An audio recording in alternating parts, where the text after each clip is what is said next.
সৌজন্যে নিবেদন করছেন মেডিস্কাই গ্রুপ।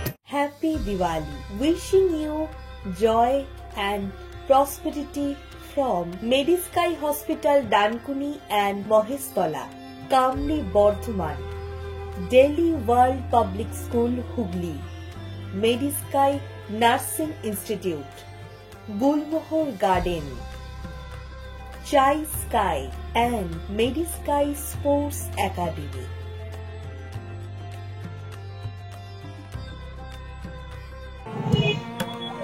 চালু করেছে জগদীশপুর ইয়ং অ্যাসোসিয়েশনের পক্ষ থেকে প্রতি বছর নয় এবছরও শ্রী শ্রী শ্যামা কালী পুজো, এবং এবছরের ভাবনা হলো আমি নারী আমিও পারি। অর্থাৎ আমি যে জায়গায় দাঁড়িয়ে রয়েছি আমার পিছনেই সেই ভাবনা আমি নারী আমিও পারি, তার থিম রয়েছে।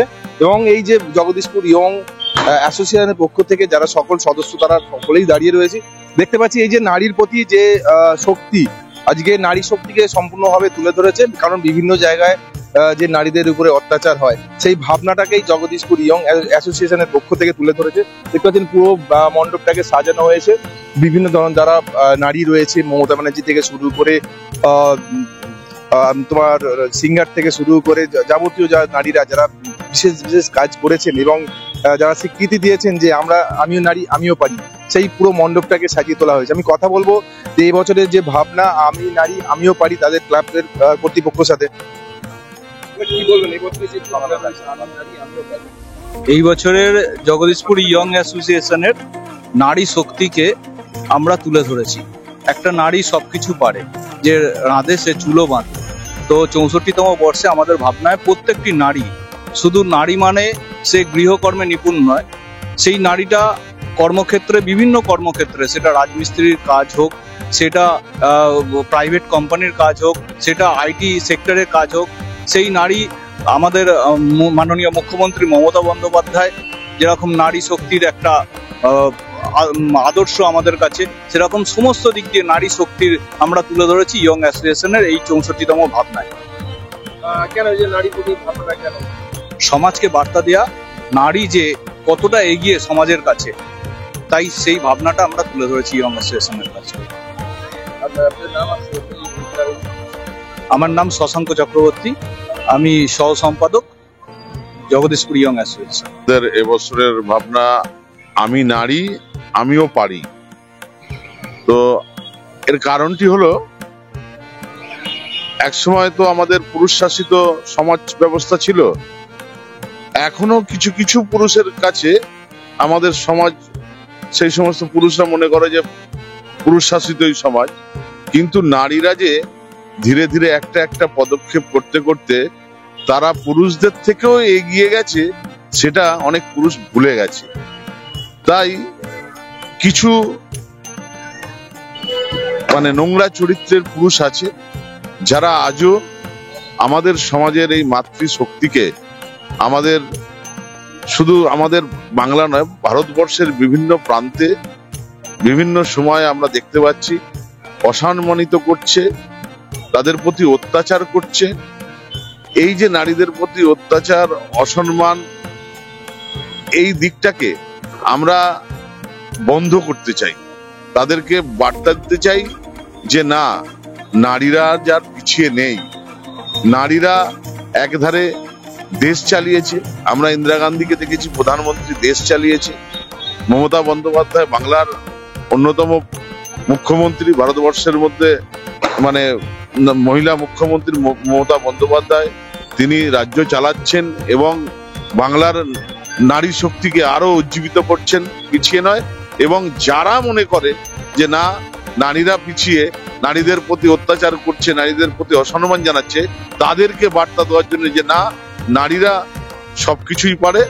তাই আমাদের সেই জায়গা থেকে আমাদের এবছরের চিন্তা ভাবনা যে আমি নারী আমিও পারি। এই সম্পাদক জগদীশপুর ইয়ং অ্যাসোসিয়েশন। বুঝতেই পারলেন, আমরা সম্পাদক এবং সহ সম্পাদক সকলের সাথে কথা বললাম এবং জানলাম যে এই যে নারী শক্তির বিষয় নিয়ে। আমি আরেকটার সাথে কথা বলবো। আজকে দেখছি অসংখ্য মায়েরা রয়েছে, তাদের মায়েদের একদিকে যেমন নারী শক্তি, অপরদিকে মায়েরা ঠিক রয়েছে পাশেই, তাদের কিছু গিফট দেওয়া হবে, উপহার দিচ্ছেন। কতজনকে দেওয়া হবে? আমাদের অনেক 150 কাছাকাছি আছে, আরো বেশি হতে পারে। 200 হয় প্রায়। আমরা প্রতি বছরই এই প্রোগ্রামটা করি। কথিত আছে, একটা সংস্কৃতে শ্লোক আছে, জননী জন্ম ভূমিশ্চ স্বর্গাদপি গরীয়সী। তো আমরা এই নারী, আমি নারী আমিও পারি, এর অর্থ একটাই, যে নারী শক্তিকে আরো বেশি জাগ্রত করতে, আমাদের সমাজে যাতে নারীর প্রতি কোনো প্রকার অত্যাচার, কোনো প্রকার যেন তাদের প্রতি কোনো অবিচার না হয়, অন্যায়ের বিরুদ্ধে। কারণ শক্তি হচ্ছে নারী। আমরা যে শক্তির আরাধনা করছি, দেবতারা যখন অসুরকে বধ করতে পারেনি, তখন ওই নারী শক্তি মা দুর্গাকে নিয়ে এসেই তার হাত দিয়েই অসুরকে বিনাশ করেছিল। তো সুতরাং নারী আগামী প্রজন্মে, ভবিষ্যতে নারী দেখবে সবাইকে। এবং আমাদের মুখ্যমন্ত্রী মমতা ব্যানার্জি সে নারী। আমার নাম দেবাশিস চ্যাটার্জি, কার্যকরী সভাপতি। আমি তো এখানে এসেছি ঠাকুর দেখতে, তো আমার তো খুবই ভালো লাগছে। আর নারী শক্তি নিয়ে যে এত ভাবনা চিন্তা, সত্যিই খুব অসাধারণ। যে মেয়েরাও পিছিয়ে থাকতে পারে না, মেয়েরাও এগিয়ে যেতে পারে, এরা যে সমাজকে চেতনা দিচ্ছে না, খুব ভালো করেছে। তো আমার খুব ভালো লেগেছে। হ্যাঁ, নারীদের প্রতি যে অত্যাচার অন্যায় হচ্ছে, তার বিরুদ্ধে নারীরা রুখে দাঁড়াতে পারে, সমাজের কাছে নিজেদের প্রতিষ্ঠিত করতে পারে, এটাই তো বড়। নারীরা তো ছোট নয় কোনো পুরুষের থেকে, নারী পুরুষ এখন উভয় সমান, এটাই আমার কাছে বক্তব্য। এখন পর্যন্ত এই দুটো মাত্র হয়েছে। খুব সুন্দর লাগছে, খুব ভালো করেছে। যে নারীদের নিয়ে যে এত সুন্দর চিন্তা ভাবনা করে তুলে ধরেছে মণ্ডপটা, খুব সুন্দর লাগছে। আমার নাম রিঙ্কু নস্কর। খুব ভালো লাগছে, খুব ভালো লাগছে, খুব সুন্দর প্যান্ডেল হয়েছে। আমি 2-3টে দেখেছি, কিন্তু এইটা খুব সুন্দর হয়েছে। হ্যাঁ, কি আমি এইখানে জগদীশপুরেই দেখেছি, পাড়ার মধ্যেই, নিশা মিশ্র পারি। তো এখানেতে মানে এখনকার বর্তমান সমাজেতে পুরুষ আর নারীর কোনো বিভেদ নেই, মেয়েরাও যা ছেলেরাও তাই।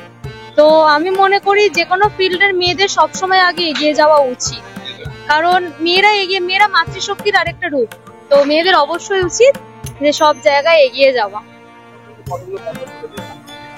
এখনো অব্দি আমরা এখানে দেখেছি, প্লাস আমরা সাউথ দমদম গেছিলাম, ওখানেতে দেখেছি আমরা। এখানে আমার আরো পাড়ার ঠাকুর 3 নম্বর একটা ঠাকুর রয়েছে, ওখানে দেখেছি, অনেকগুলো ঠাকুরই দেখেছি। তবে থিমটা খুবই ইউনিক আর খুবই কনসেপচুয়াল লেগেছে, খুব সুন্দর থিম। আশা করবো আপনারাও আসুন, আপনাদেরও খুব ভালো লাগবে।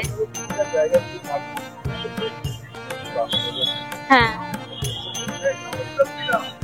হ্যাঁ, অবশ্যই মাতৃশক্তির উদ্বোধনের সত্যি খুব দরকার, কারণ দিনে দিনে মানে এত পরিবেশ দূষিত হয়ে যাচ্ছে। ঠিক আছে, সে মানুষই দূষিত করছে, কিন্তু মাতৃশক্তির উদ্বোধনের সত্যি বড় দরকার। মেয়েদের অবশ্যই সমস্ত মানে নিজেদেরকে ফাইট করার জন্য তৈরি করা উচিত, তার পাশাপাশি সমস্ত দিকে এগিয়ে থাকা উচিত, পড়াশোনা থেকে শুরু করে নাচ গান আঁকা আবৃত্তি ক্যারাটে সমস্ত কিছুতে, যাতে মেয়েরা সব জায়গায় বিজয়ী হয়। আমার নাম তিস্তা দত্ত।